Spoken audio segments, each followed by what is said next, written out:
Hello and welcome to sentence diagramming exercise 22. I hope that you have completed the warm-up already because we're about to go over it.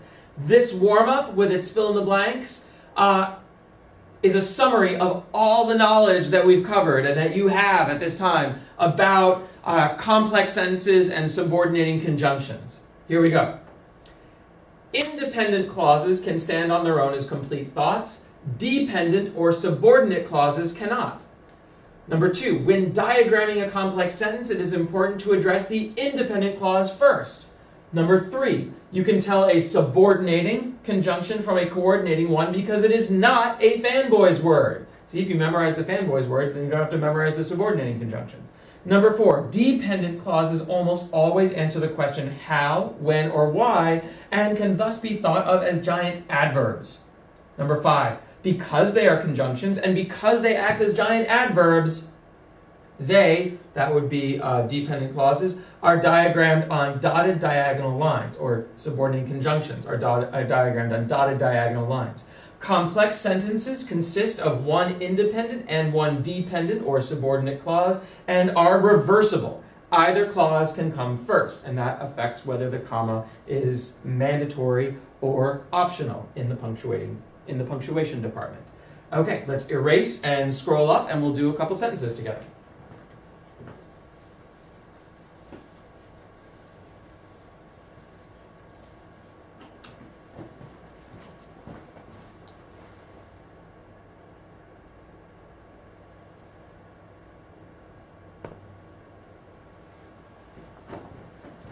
All right.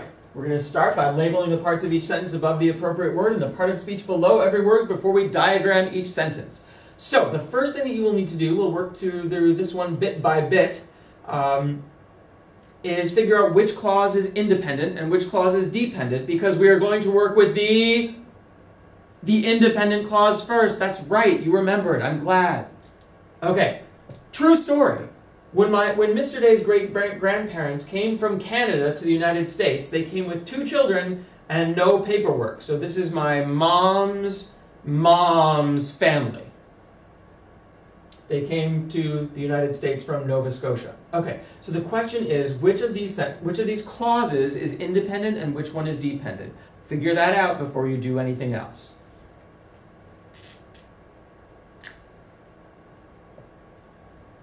Okay, I hope you figured out that when Mr. Day's great-grandparents came from Canada to the United States cannot be a sentence by itself, and that therefore that is the dependent clause, and they came with 2 children and no paperwork is the independent clause. Hey, it doesn't matter which clause is longer. What matters is whether it can be a sentence by itself.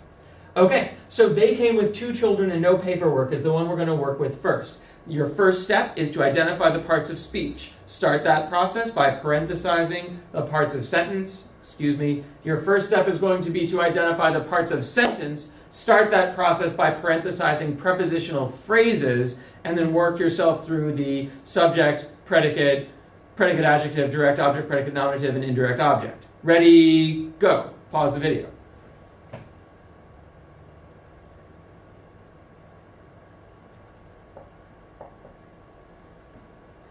All right, this clause is a bit of a curveball. They is the subject, came is the predicate, and then with 2 children and no paperwork is a prepositional phrase, that whole thing. Otherwise, because and has to be connected to children. Children is pretty obviously the object of the preposition with, and if children is the object of the preposition with and it's connected to paperwork, that means that paperwork must be too. Oh my gosh, this sentence is going to have fanboy's word, a coordinating conjunction, and a subordinating conjunction in it. That is so exciting. All right, next step. Identify the parts of speech. Ready, go. Just for the independent clause.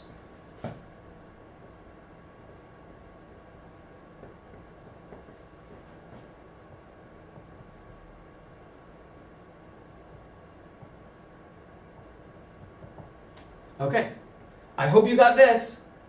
They is a noun, came is a verb, with is a preposition, 2 is an adjective, children is a noun. How many children? 2 children. 2 is an adjective.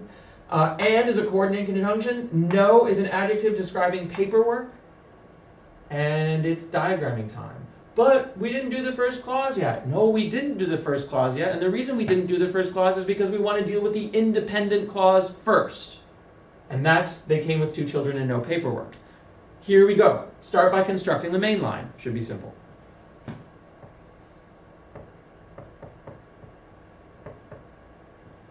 Okay, got that. Subject and predicate. I think probably this prepositional phrase with 2 children and no paperwork is going to be the most challenging part of this clause. I hope you remember how to diagram a prepositional phrase with 2 objects, with 2 nouns. Think back and do your best. Pause the video.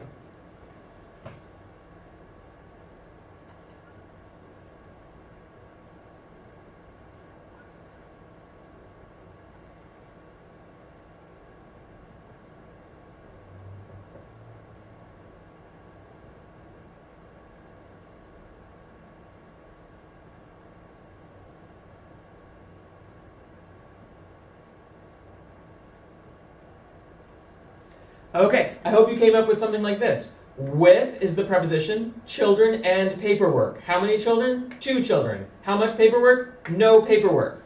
A preposition can have 2 objects.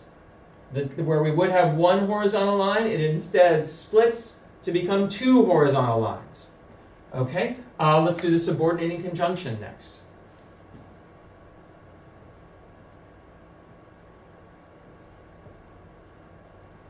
Is when, okay, and now we've got to deal with the rest of this independent clause. Start by identifying the parts of sentence, beginning by parenthesizing prepositional phrases, moving on to the subject, predicate, predicate adjective, predicate nominative or direct object, and indirect object, if there are any of those things. Ready, go!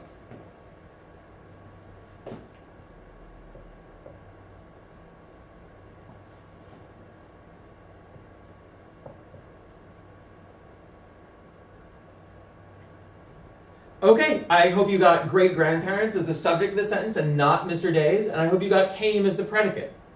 From Canada is a prepositional phrase. To the United States is a prepositional phrase. If you wanted to try to argue that United States is an indirect object, I'm not going to fight you on that, especially since I am a digital representation of a human being and not an actual human being that you're looking at. But you don't have to identify that as an indirect object.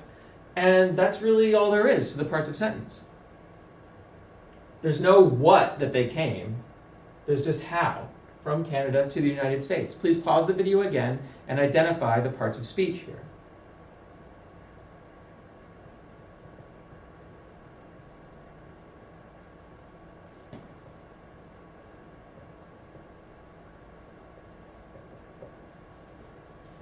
Okay, I hope this is what you came up with. When is a subordinating conjunction? Mr. Day, apostrophe S, that's a possessive, acting as an adjective, telling us whose great-grandparents, which great-grandparents are we talking about? Great-grandparents is a noun. Came is the verb. From Canada, preposition and noun. To the United States, preposition, article, and noun. Okay, now it's time to diagram, starting with the main line, which only has 2 parts. Pause the video briefly.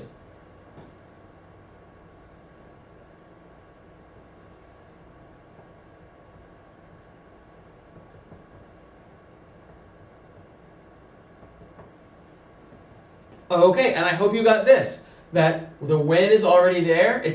We connect predicate to predicate, came to came. Great-grandparents is the subject of the sentence. Came is the predicate, and that's all. Now we just got to figure out how to diagram Mr. Days and from Canada to the United States. Ooh, didn't cross things off.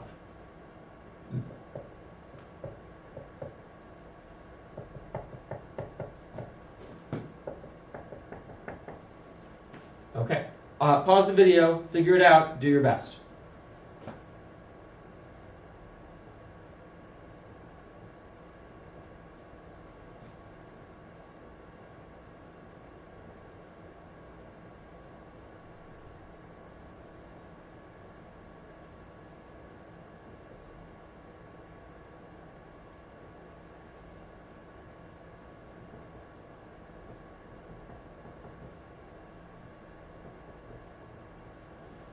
Okay, I hope that this is what you got. Whose great-grandparents? Mr. Day's great-grandparents on a lazy L because it's a possessive. How did they come? They came from Canada. How did they come? They came to the United States. I hope that you got it this way. I understand the temptation to diagram to the United States off of Canada, but there's no such thing as a Canada to the United States. A what kind of Canada? A to the United States Canada? That doesn't make sense. Sorry. Notice that you could remove to the United States, and Mr. Day's great-great-grandparents came from Canada, makes sense. You could remove from Canada and say Mr. Day's great-grandparents came to the United States, and have that make sense. That's a sign that the two prepositional phrases from Canada and to the United States are not connected to each other. Okay, so this is a pretty complicated sentence, and we've got now coordinating conjunctions and a subordinating conjunction in the same sentence. That's pretty exciting. But if you break it down and take it piece by piece and are patient with yourself and with the sentence, you can do this. Let's move on to number 2. We need to be quiet in the hallways near the MPR today because the 9th graders and sophomores are taking the park test. That's are taking is blue. Okay, that's cool. The first thing you need to do is, actually, you know what? The first thing you need to do is figure out like where one clause stops and another one starts, and then figure out which one is independent and which one is dependent. And I'm going to start by doing that, and then I'm going to identify the parts of sentence and then the parts of speech, and then do the diagram for one clause, the independent clause, and I'm going to do it for the other clause, the dependent clause. And I'm going to work as quickly as I can, and I want you to work thoughtfully. So as soon as I'm done, you should pause the video. I'm going to work in silence. I'm not going to talk. So go to work.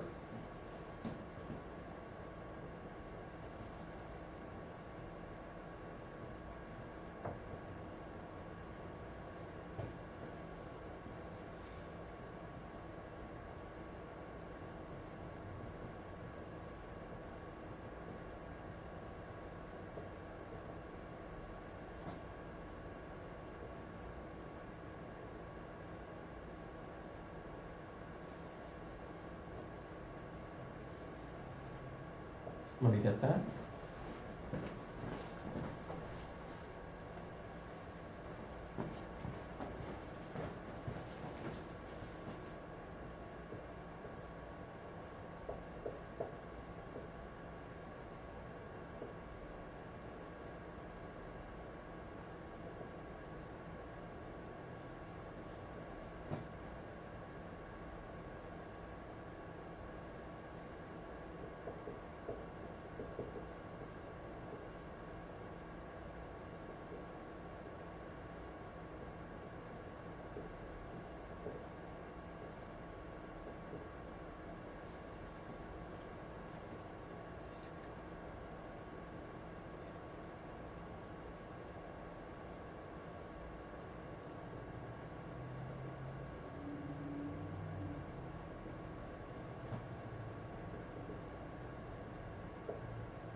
All right, you should pause the video at this time if you're not done yet, because I'm going to start going over this.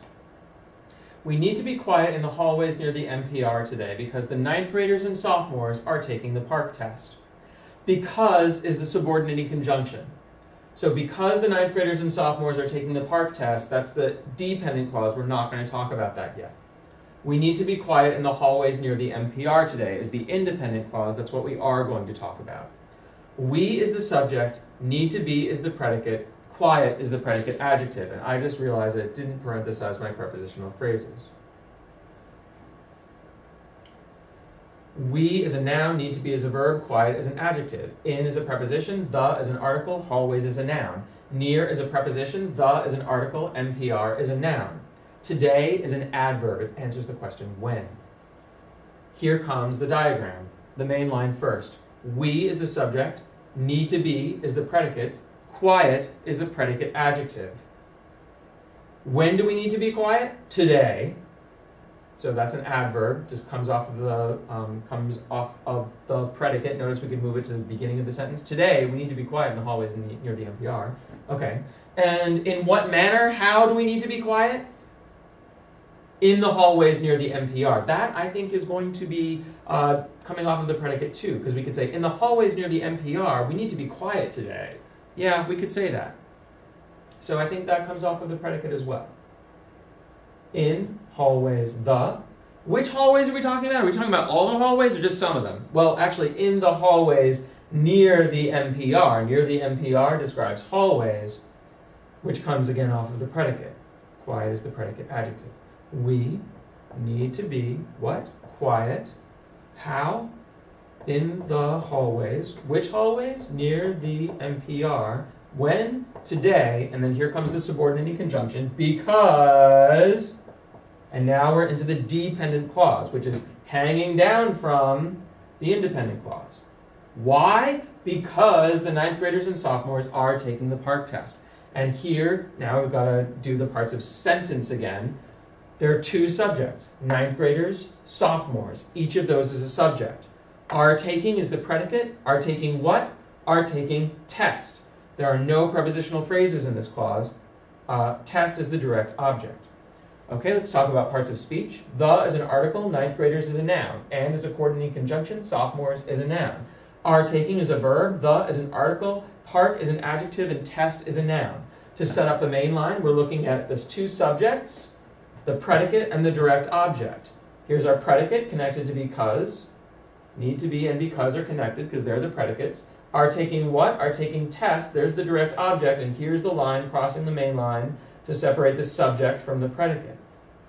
There are two subjects, ninth graders and sophomores. Again, it's a sentence that has a coordinating conjunction and a subordinating conjunction.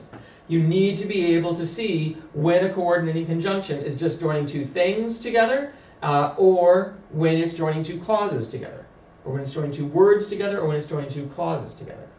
Okay. The ninth graders, which ninth graders? The ninth graders and sophomores, there's the subject, are taking what? Are taking test. What kind of test? The PARCC test. The and PARCC. I want to talk about this the a little bit. It might sound weird to say we need to be quiet in the hallways near the NPR today because sophomores are taking the PARCC test. You could make an argument that this the needs to describe both ninth graders and sophomores, or that there's a sort of implied the describing sophomores. And there are a couple of different ways, and if you think so, there are a couple of different ways to handle that in this case.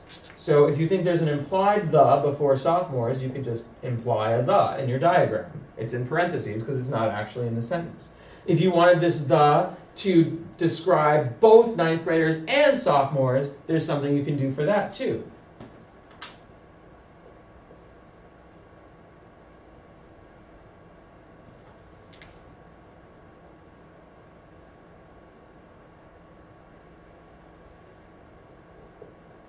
Notice how we're following rule of sentence diagramming number 2 here. The describes ninth graders. Is it on a diagonal line connected to the word that it modifies, ninth graders? Yes.